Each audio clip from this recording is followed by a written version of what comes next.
marketing strategy. Ito yung palagi nating nagiging problema, no? Mag-start tayo ng business, wala tayong strategy, hanggang maubos yung pera natin. No, pero 90% of the time, usually it's the offer. The moment they purchase your product, your marketing ends there. Ang nagte-take over na ng marketing mo is the product na. Product itself becomes your marketing. Apo. Understand yung market mo muna. Then second is have a strong offer na need ng market mo.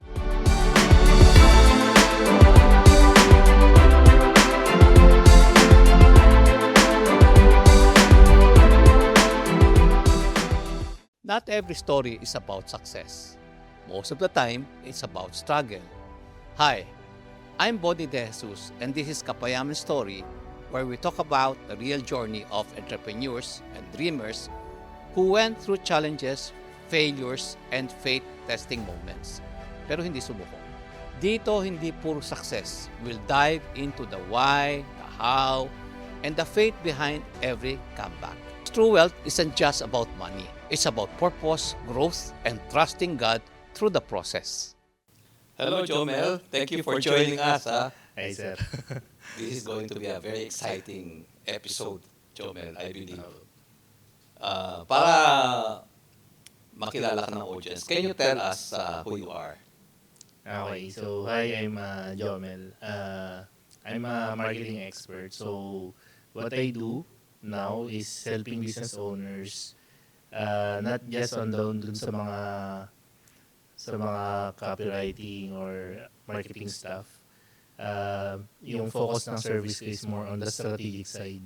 Wow. No? So let's say you have an idea, no? You want to launch a business.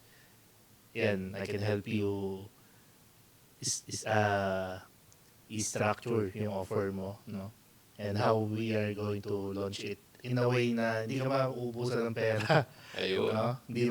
Tapos ayun nga, let's say you have an ongoing business na, no? So how do we optimize yung revenue mo? Interesting to, guys.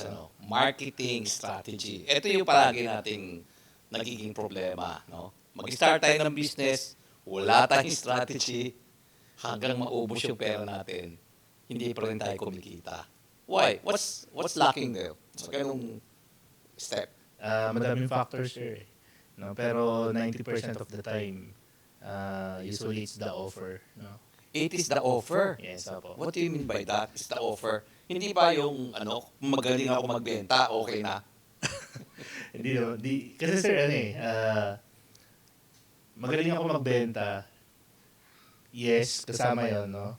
Pero, yung product mo kasi, the moment they purchase your product, your marketing ends there, di ba? Mm-hmm. Tapos na yung marketing mo. Ang nagte-take over na ng marketing mo is the product na. Okay? So, kung bad yung product, hindi na siya bibili ulit sa'yo. Ang ibig mo sabihin, hindi siya nag-e-end sa pagbebenta lang. Yes. Hindi ko mo bumili siya, okay ako. Yes. O paano mo ma-expand yung iyong understanding mo? Kailangan tingnan mo yung market na as a renewable source of money, di ba? So, that's new. A renewable source of money. So meaning, kunyari kayo po, no, bibenta kayo. Pag bumili kayo sa akin, dapat whatever yung anumang product yun or service or yung offer na kinuha mo sa akin should be good enough in a way na pagka binenta kita again in the future, bibili ka ulit, no? Ibig sabihin, bumili ako sa'yo, tapos na-experience ko yung product, and then na-retain sa akin, bibili uli ako. Yes, okay. Kasi may experience ako. So, tatlo yan, sir, no? Oo. Tatlo. So, una, marketing Mm-mm. to get yung first acquisition. No? Pag sinabing first acquisition, bibili sa'yo for the first time. Okay. Marketing kailangan mo doon. Then, pag bumili na sila sa'yo, yung product mo will be your marketing for the other products Your that you product have. itself becomes your marketing. Apo, for other products that you have or services in the future. Yung third, yung customer mo, no, sila na yung nagiging marketing mo. Sila na yung nagpo-promote ng product mo. Apo, so... Teka, interesting ito kasi kadalasan may mga negosyante na ang tingin niya, basta makabenta ako, okay ako. Right? And ang pinanggagalingan nun is meron siyang need to make money, di ba? Yes, apo. Pagka may need ka to make money at nakakalimutan mo na talaga yung customer, no? Talagang napaka-importante ng sinasabi mo eh. I want to learn from you, no? Kasi iniisip mo, kumita na ako eh. So finish, di ba? Na-achieve ko na yung goal ko, kumita na ako eh, di ba? Pero yung sinasabi mo, hindi dahil kumita ka sa first time, eh okay ka. Opo, kasi ang tanong dyan, kumita ka now, di ba? Oo. Eh, paano yung susunod na buwan mo? Di ba? Maghahanap ka na naman ng mga bagong customers ka rin. No? Oo. Hanggang sa wala ka nang makuha, no? You think problema yung... Oh guys, importante ito, no? Let's dig deeper, no? So marami sir, ayun yung nagpo-focus sila dun sa number one, no? Yung acquisition lang ng new Yung buyers. mabili lang. Makuha niya yung pera, ibig sabihin. Opo, makakuha siya ng new buyers, no? Regardless kung ang goal niya ay makatulong talaga or pera lang talaga yung habol niya, no? So, ang sinabi mo, makakuha ng new buyers. Opo, new buyers. Ibig sabihin, kung kuha ka lang ng kuha ng new buyers, at yung bumili na, hindi na kumukuha sa'yo, kuha ka ng kuha ng new buyers, di ba? Yung Opo, pala sabi mo. sayang kasi may mga tao na bumili na sa'yo, Oo.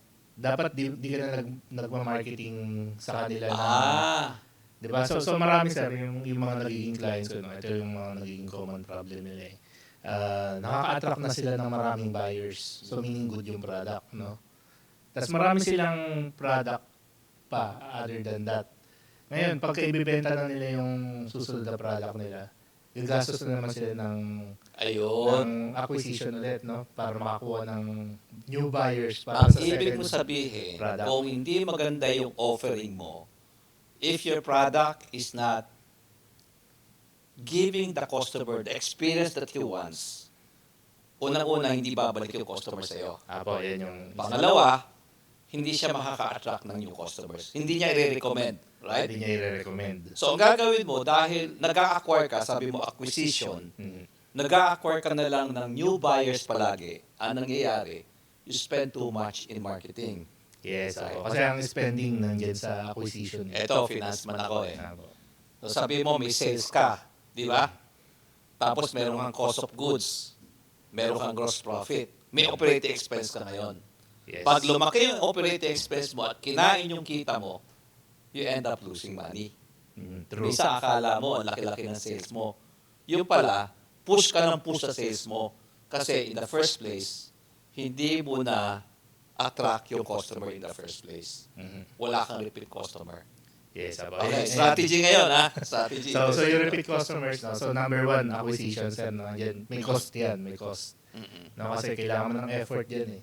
Marketing, pwede ka mag-ads, pwede ka Sure ka, may ads ka. So pwede ka mag-organic, pero mag-hire ka pa rin. Naganda mo pa yung shop mo, di ba? Lahat, ginawa mo, di ba? No. Pero yung retention kasi, hindi mo na kailangan. Retention. Hindi mo na kailangan ng mga ganong approach. So, ibig mo sabihin, sa acquisition, diyan maraming nakakakuha sa acquisition. Pero yung retention, doon nagkakaproblema. Doon nagkakaproblema. Oo. So, let's go into the deeper,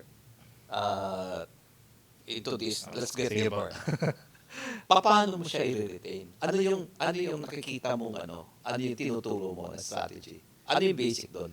Well, ang kailangan dyan, sir, yung ano eh, maraming approach, no? Yung una is, ma-identify mo rin, ano ba yung kailangan ano eh, yung product mo, no? Ano ba yung sinosolve niyang problem for your customer? Ayun. Yun yung una. Then, Ano yung sinosolve mong problem? apo, sa and customer? most of the time kasi hindi mo naman talaga masosolve yung buong problema niya eh. Yung iba kasi nanggagaya lang eh. Hindi niya inaiisip na may sinusolve siyang problem eh. Yes, Sinusolve niya yung problem niya sa pera. Apo, at saka yung perspective na hindi mo masosolve yung lahat ng problema niya. So meaning, pag nasolve mo na yung unang problem niya with your product, may kasunod pang problema yan madalas, di ba? Okay. So pwede kang magbenta ngayon ng Another product na that will solve yung next problem niya. Ibig sabihin, you go deeper into the problem of the customer, then you will discover na meron pa siyang problema Yes. na pwede mong i-address. Pwede mo pong i-address, no? Pwede siya maging next product mo. Yan yung namimiss natin eh, no? Opo. Kasi yung hindi natin naiisip yung psychology ng customer, no? Yes, opo. Ibig sabihin, when you get into the series of problems, you're entering his psychology actually, di ba? Yes, opo. Oo. So, maraming tao, no? Maraming business owners, di nila nakikita yung part na yon. Eh minsan yung approach pa nga natin is, we would entice the customer to buy by explaining the features, the benefits of the product. Di ba? Believe tayo sa product natin eh. Opo. Pero hindi natin naiintindihan, yung pang produkto natin eh, na-address yung kanyang need. Di ba? Yes, opo. Paano mo gagawin yun? Kasi once you have addressed the need of the customer, then the customer puts his trust in you. Which is a big step, actually, na hindi nakukuha ng iba. Right? Paano mo gagawin yun? Kailangan, number one, alamin mo muna kung sino yung customer mo talaga. No? Ano yung, ano yung gusto niya talaga. What they Alamin mo kung sino yung customer mo. Sino yung customer mo, ano yung gusto nila. Ito din na tutunan ko sa marketing eh. Not everybody is your customer. Di ba? Actually, you're selling to a particular set of customers. No? Yes, opo. At saka yung ano ba yung want nila, ano ba yung need nila. Then, from there, pag sinabing problem, kasi sir, hindi naman ito yung problem na yung malungkot ako, ganyan, di ba? Di siya yung ganong type ng problem. Pag sinabi natin problem dito, alam nila yung want nila, alam nila yung may goal sila, no? Pero somehow, ba't di nila makuha? Ba't hindi nila makuha? So, ano yung meron? So, ayun yung problem na gusto nating i-solve. No? So, Gusto niya, pero hindi niya makuha. Apo, so pwedeng natatakot siya, di ba? Okay, takot siya. Or pwedeng may internal May reasons. insecurity siya na hindi ako para dyan, pang mayaman lang yan. Pwedeng external factors din, no? May mga external, like baka lack of resources. So maraming Lack of resources. So kailangan alamin natin ano ba yung problema niya. Bakit hindi niya ma-solve yung problem. So you're entering into his mindset. Kasi dapat kasi kung titingnan natin, di ba? Kung walang problema, dapat nakuha mo na eh. Kung wala siyang hindrance in nothing, getting your product. no one's stopping you. Unang-una, your product solves his problem. Pero bakit hindi pa rin niya binibili? Kailangan maintindihan mo siya. Yes, opo. Kasi ganito yun eh.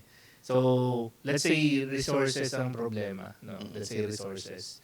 Pag sinabing resources, time, pwedeng money, pwedeng energy, di ba? Time, money, energy. These are the resources of each and every individual. Apo, lahat tayo. No? So, yung money, yan, understood. Pag bibili ka, kailangan ng pera. No? Pero, other than that, kailangan mo rin ng time and energy lagi, no? Time and energy, mas ano nga siya eh. So, lahat tayo may time, lahat tayo may energy, lahat tayo may money to some extent. Apo, yes. Pero iba-iba ang measure. Apo, titingnan naman natin ngayon kung sino ba yung nagkakos ng problem. Kunyari, resources yung problema, no? Baka naman may pera yan, pero wala siyang time. Eh, yung product mo para ang kailangan nila sa product mo pag binili nila yan. Kailangan nila mag-spend ng 1 hour per... Pinenta mo ng furniture, murang-mura nga, pero i-assemble pa niya, wala naman siyang time eh. Apo, i-assemble niya pa, di ba? No? So, tapos, kailangan niya pang aralin kung paano isi-set up yan. No? Meron naman yung kulang ang pera niya, okay lang sa akin, mag-assemble ako. Apo. So, ibig sabihin mo, kinakailangan maintindihan mo yung mga limitation ng customer. Yes, apo. Kano meron silang resources. At the same time, ano yung abundance sila, no? Ano yung... Marami ba siyang time? Apo, Marami ba siyang pera? Marami ba siyang energy? No? Okay. Wala ba Lalakad ba siya? Papunta sa shop mo? Apo. O gusto niya, i-deliver na lang sa'yo? So, tingnan natin in terms of abundance and luck. Pagdating sa time, money, time, energy, and money. Abundance and luck. So, naintindihan mo, yung customer ko, ano yung marami ba siyang time? Kulang siya sa energy? Marami siyang consideration pala, ano ha? Yes, Tatlo, ang basic na sinasabi mo. Time, energy, and money. Apo, in terms of resources pa lang to, sir, no? So, meaning, kung ang nagkukos ng problem is yung mga luck siya, tapos yung wala siya, ayun pa yung kailangan niyang ibigay para masolve yung problem. Hindi masasolve, di ba? So, ibig sabihin, ito yung customer. Yung product mo can address his need, pero hindi mo naiintindihan yung kanyang abundance and lack in terms of Yes. resources, time, energy, money. Hindi mo naiintindihan, hindi siya makatawid. Hindi siya makatawid. May hindrance siya eh. Abo, pwede may kasi pwede ang nagkukos, kunyari, let's say, ang nagkukos ng problem is money mismo, di ba? Tapos yung product mo is mahal. Eh, di niya masosolve yun kasi nga nagkukos ng problem yung money. Right? So we have to see it sa perspective ng ano ba yung wala sila, ano ba yung abundant sila. Pero kunyari, let's say, wala akong time and energy, may pera ako, tapos yung product na ino-offer mo sa akin, kailangan ko siya, tapos ang kailangan ko lang ibigay dyan is money lang. Hindi ko kailangan magbigay ng time and energy. Right? So meaning, ang ipang solve ko dun sa problema ko, yung something na abundant. So knowing the customer, what he is abundant of. Is it time? Is it energy? Is it money? Then I can design my product in accordance with what is abundant and what is scarce in my target customer. Exactly. Opo. Kasi ano yun, sir, contextual din, no? So pag sinabi kasing abundant and lack, kunyari, ang sweldo ko lang monthly is, let's say, 10,000 pesos per month ay yung sweldo ko. Parang kung titingnan mo, lack yan, no? Kunti lang ng sweldo mo. Pero kung titingnan natin, no, in terms of sa pagbili, no? Kung ang bibili nila is worth 5,000 pesos, halos 50% na ng Naubos na yung pera niya. Opo, 50%. kung may pamilya pa yan, di ba? May pinapakain, may pinapatuition. So, di ko kakayanin yung 5,000, right? Pero kung ang bibili nila is, let's say, worth 200 pesos lang. Sa side nila, yung 200 pesos, abundant pa ako. Di ba? Kaya ko kayang i-afford. Right? So ayun yung ano. Kaya makikita mo, no, yung behavior ng market. Yung ginagawa ng mga bangko, di ba? Sige, di mo afford to. 2 years to pay, di ba? 0%. Kasi sa mata ng tao, afford ko na yan, di ba? Kasi small percentage na lang yun ng sweldo ko per month. Naintindihan ko yung sinasabi Pero mo. kahit may tubo, kahit minsan kung 1%, kung hindi siya 0%. Pera ka ng condo, worth 3 million, sabihin ng tao, hindi ko kaya yan. Di ko kaya. Pero explain mo sa kanya, ito yung down payment, Diba? you will pay for it within 2 years, tapos ito yung magiging monthly mo. So sabihin niya, pag-iisipan ko. Okay, mukhang kaya na niya eh, di ba? So there is a way of communicating your offer to your customer. But unang-una is make sure yung value ng product mo addresses the need of the customer. Napakahalaga, no? Kasi sabi nga natin, kukuha ko yung mga sinabi mo is unang-una, you don't just enter a market na subok lang. Once you enter the market, kinakailangan naiintindihan mo yung customer. Yes, okay. Kasi if you don't start from there, understanding your customer, you might have a product na hindi talaga pwedeng nag-address sa pain point niya, pwedeng nag-address, pero hindi mo siya naintindihan kung in terms of saan ba siya abundant, is it time, energy, is it money, hindi mo siya naintindihan at all. Yes. Sayang yung product mo. You might have a good offer but you are not communicating it properly. Yes, So hindi mo siya nadadala sa point na nagdi-decide siya bumili. Kasi dalawa lang naman lagi yan, sir. Di ba? Dapat kailangan meron kang good reason no, to buy and you have a good deal. Dalawa, no? You have a good reason to buy and you have a good deal. So, Dalawa, no? So, yung pinag-uusapan natin kanina about resources, good reason and good deal din. Ibig sabihin, you're giving him a good reason to buy because you have analysis, abundance, and lack sa mga area na yun. Time, energy, money. Pag nagbigay ka rin ng deal, makikita nila na nagko-compute sila sa isip nila. Okay, kung ito yung pera ko, a few percent lang yung need ko ilagay dyan. Kaya-kaya, di ba? So good deal yun sa kanila, no? Kaya yung yung actually yung part na you have to make them say yes dun sa product mo. One factor pa lang yun, no? Pero yung actual na, yung part na they have to pay for it na, another, no? kailangan natin tignan separately yung ano. Kasi katulad niyan, kunyari, for example, sa ano, tanongin ko kayo, gusto niyo bang magbakasyon sa ano, sa Japan? Yes. Yes, di ba? Pero bakit di ka pa pumunta doon, no? Kasi di ko pa priority, no? Pero pag lumapag na yung offer na, so, only this month, no? Mura lang, or piso sale, di ba? So meaning this, Nakita mo yung kulang ako sa pera. Ito na yung chance ko mag-travel. Opo. Kasama yung pamilya ko. na kung hindi ko to i-grab ngayon, baka di na ako makapunta dyan ulit, di ba?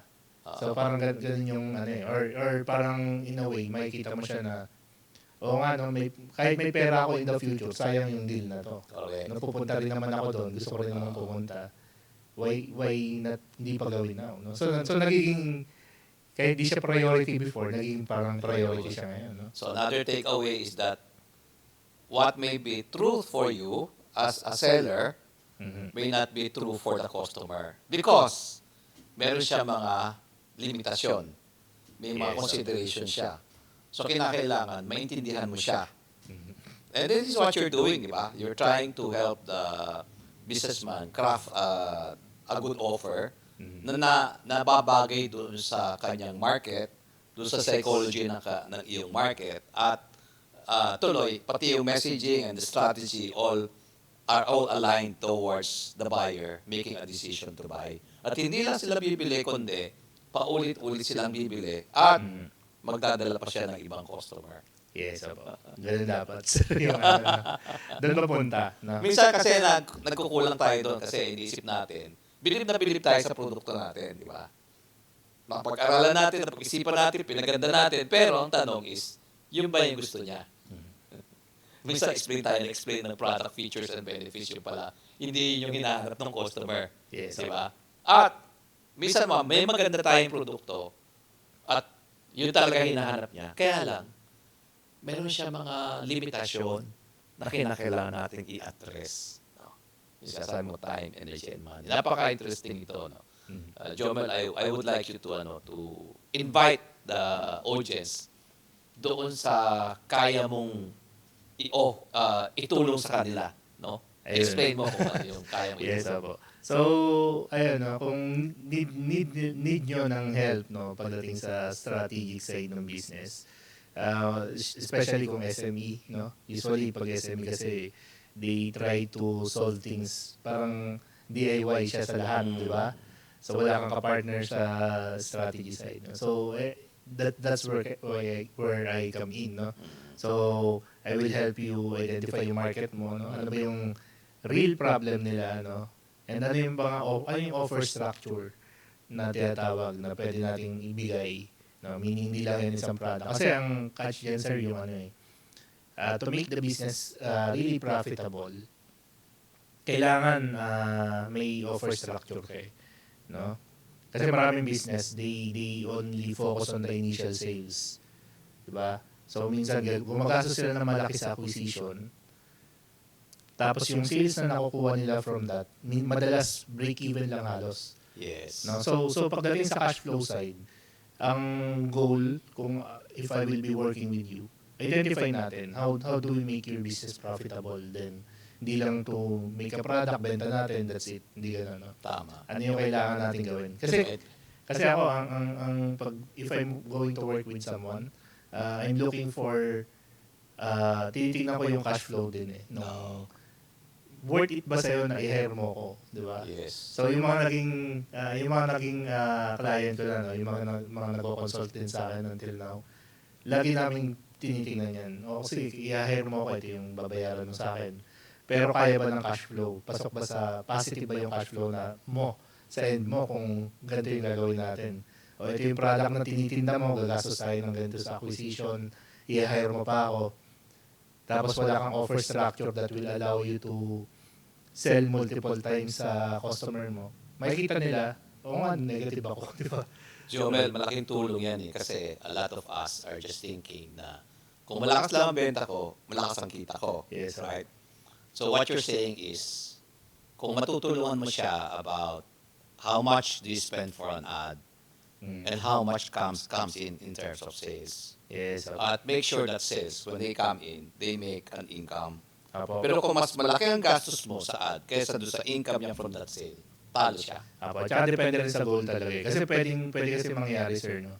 Break even ka sa ads at saka sa sales mo to Okay. sell one product. Mm-mm. Pero dahil meron kang right system, no, right strategy, like for example, lahat ng buyers mo, may listahan na tayo niyan, no? So kung gusto natin targetin yung mga bumili na, di na natin need mag-run ng ads again. Di So ba? a strategy of a series of discovering what is in that space pa. Aside from your first sale. Yes, ano ba yung journey ng Ano pa yung customer? journey pa? Ano pa yun? There's got to be a strategy, no? Pwedeng gumagista ka, pero eventually you see na meron pa akong madidiscover dyan. I get to know the customer, and then I get to get him buy another set of products. No? Yes, exactly. Yun yung natutulong dyan. Apo. No? So, na-related dun sa sinolve mong problem din sa kanila, no? So, ngayon, di mo nakadid mag-ads ulit para sa kanila, di ba? Kahit email mo na lang yan, Yeah. pwede silang bumili. di ba? Yes. Wala ka ng costing masyado dun sa site na yan. Dun na pumapasok yung profit. I see. Kasi wala masyadong costing tapos may pumapasok na pera. Di ba? Profit Yeah. kagad siya, no? It adds revenue na. It adds... You have actually elevated way marketing should be viewed, no? It's not rocket science. It's common sense. Yes. But the difference is that a lot of us just copy products, di ba? Walang pag-aaral na ganyan. So, since the market is evolving into a real marketplace na napakaraming competition, ano, we have to level up in terms of understanding the customer and the market. Yes, Yun ang ginagawa mo. At saka yung, ayun nga, no, yung pinag-uusapan natin kanina, sir, di ba? How do you make them buy yung next product mo? Paano Dahil, yung bibili? Somehow, dapat yung product mo maganda na nakatulong talaga sa kanila. Talagang kailangan nagtiwala siya sa'yo dahil natulungan mo siya. Kasi kung hindi siya nagtiwala sa'yo, hindi long-term yung relationship. Eventually, mawawala. Yes, kasi kung pangit yung product, bad yung product na binili nila sa'yo, no amount of marketing Correct. can help you to make them buy again, di ba? So, Jomel, I want to ask, if, let's say, businessman wants to know more about this, kung paano mo siya matutulungan at eventually to get your services, saka ko kontakin. sa Facebook, pwede Sa nila akong Facebook. search, no? Jomel Fastidio? Yes, opo. Or, pasok sila sa Kapayaman. Kapayaman, okay. Sa Kapayaman, I help Kapayaman Kapayaman, VIPs By the way, or free. Jomel is our marketing consultant in Kapayaman, ano? And he has been teaching a lot of our VIPs in Kapayaman about this kind of marketing, no? Marketing strategy. We talk a lot about marketing principles na actually ngayon ko lang narinig, no? Pero actually, nare-realize ko, importante na maintindihan lahat ito. Kasi we don't come into the market blind, no? We got to know where we're going into at saan tayo papunta, no? So, ayun, thank you very much, Jomel, for gracing our program, no? So, ayun, meron ko bang gusto sabihin pa sa audience before we, you still have... Ayun, no, sa akin, sir, kung gusto mo mag-business, no, the first very important is yung understand yung market mo muna. No, understand yung market. Then second is have a strong offer na need ng market mo. No, kasi kung wala kang offer, wala kang ibebenta eh. Wala kang offer, wala kang ibebenta. Yes, so creating an offer is an ability rin, no, that you can learn. Di ba? Pwede mong aralin on your own or you hire someone na marunong. So ang catch, no, here's the thing. Pag hindi ka marunong, di mo kaya mag-create ng offer, you'll end up working for those who can, di ba? So, ayun yung nangyayari. No? So, na-realize ko to, sir, when I was doing freelancing jobs. Nakikita ko, I work for them as a freelancer, no? Pero the only difference is that, binibenta ko yung product nila. No? Sila yung nagkaka-sale. Babayaran lang nila ako a portion of that, di ba? So, iniisip ko, bakit hindi ko nalang ibenta yung sarili ko, no?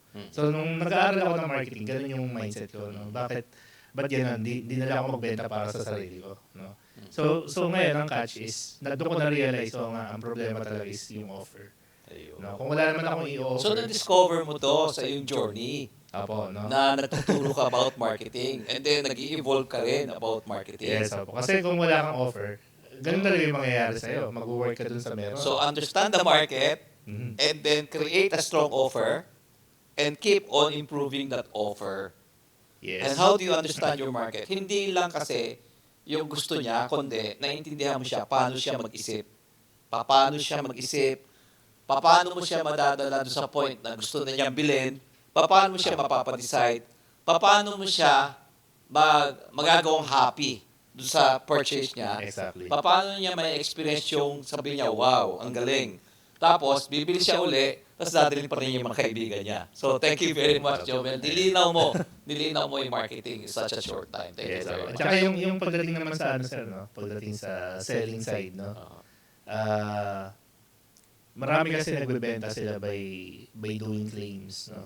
Like, for sure, narinig niyo na siguro to, no? Yung don't sell the benefits and features, sell mo yung transformation. Pero pagka nakita mo sila, how they do that? Sige, paano may bibenta yung transformation?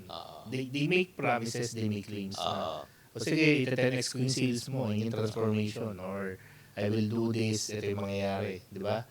Kaso ang problema doon, the moment na nag-create ka ng claims, at di mo na nagawa, di ba? Bad You lose experience. the trust. Apo, you lose the trust. And in reality, di mo naman talaga makokontrol yung outcome. Correct. Right? So instead of selling yung outcome itself, mag-focus ka dun sa what will make them get the outcome.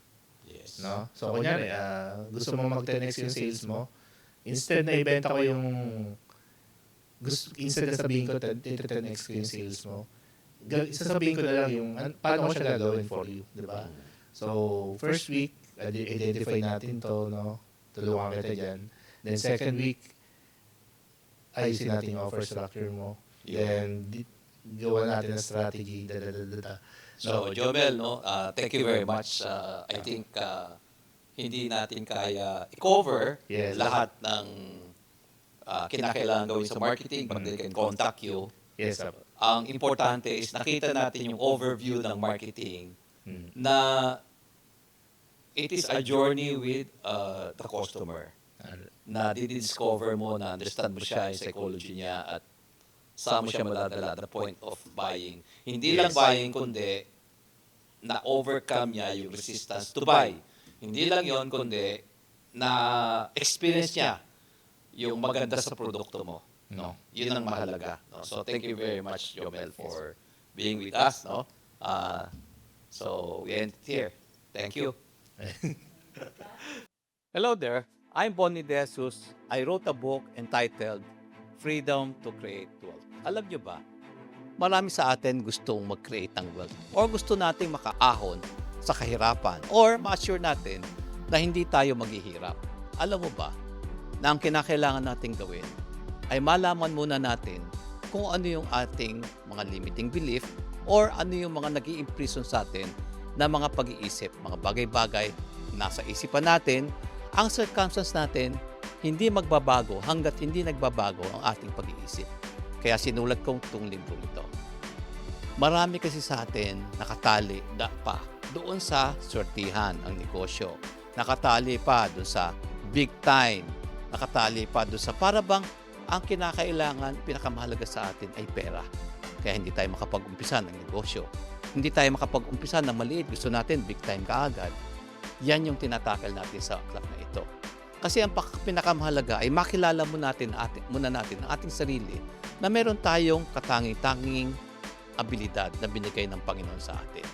At kung madidiscover natin yon at makikita natin kung bakit binigay sa atin ng Panginoon yon, yung purpose natin para doon, at makikita doon sa galing natin na lalong nag-i-improve habang ginagamit natin, makikita natin na yung palang ating mga paniniwala ay mali. Marami tayong paniniwala na mali. Pwede tayong umusad, pwede tayong umunlad, pwede tayong mag-prosper. Maniwala tayo na meron tayong ganong katangian. The story we share reminds us that success doesn't start with comfort. It starts with courage, faith, and obedience. If this episode inspired you, don't forget to share it with someone who needs encouragement today. Ako si Bonnie, and this is Kapayaman Story.